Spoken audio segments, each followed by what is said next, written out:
वो क्या किसी शायर ने कहा था कि देखा है मैंने शहर में कूड़े के ढेर पर दो बच्चे लड़ रहे थे फकत एक बेर पर, और गंदम अमीर शहर की होती रही खराब, बेटी मगर गरीब की फाकों से मर गई। और अल्लाह ने आपको दौलत से नवाजा, दौलत वहां दो जहां दौलत लुटाने से रब राजी होता है, उसकी रहमतें बरसती हैं। हमारे गुजरावाला धुल्ला चौक पे एक बूढ़ा दिन दिहाड़े आटे का थैला उठा के दौड़ लगाता है। नहीफ था, 2 कदम चला के लोगों ने पकड़ा और खूब जद्दोकोब किया, और बाद में सवाल किया कि बूढ़े ये जुर्रत क्यों की? तो वो बूढ़ा रोने लगा। वो कहता है 1 हफ्ता हो गया मुझे इस चौक में आके खड़ा होता हूँ मजदूरी के लिए, और मुझे बूढ़ा समझ के लोग छोड़ के चले जाते हैं। हफ्ता हो गया बच्चे भूख से मर रहे हैं। आज उनकी भूख देखी नहीं गई तो चोरी पे वो आमादा हुआ, और दौलत यहाँ लुटाओ।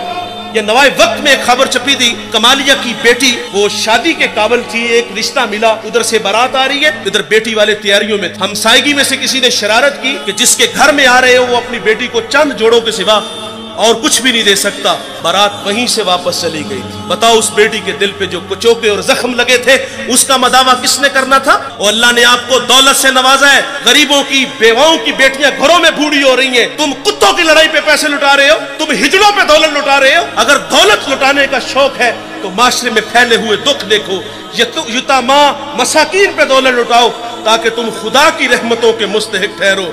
लेकिन दौलत वहां दी जहां नफ्स को हज़ मिला।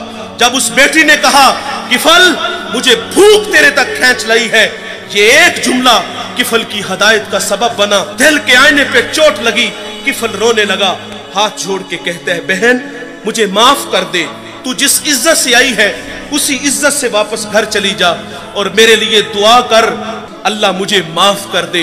वो बेटी घर चली गई और उधर तकदीर का कलम चल गया। उसी रात किफल को मौत आ गई। सुबह हुई तो जमाने ने किफल की दीवार पे ये लिखा हुआ पड़ा था कि अल्लाह ने किफल को माफ कर दिया है। वो माफ करके राजी होता है। भाई कोई बंदा मरने से पहले आ जाए, हाथ जोड़ के कह दे कि या अल्लाह आज के बाद गुनाह नहीं करूंगा, ये उसका वादा है कि जो मेरी चौखट पे 2 आंसू ले आता है मैं उसके गुनाह को लोहे महफूज से मिटा देता हूं।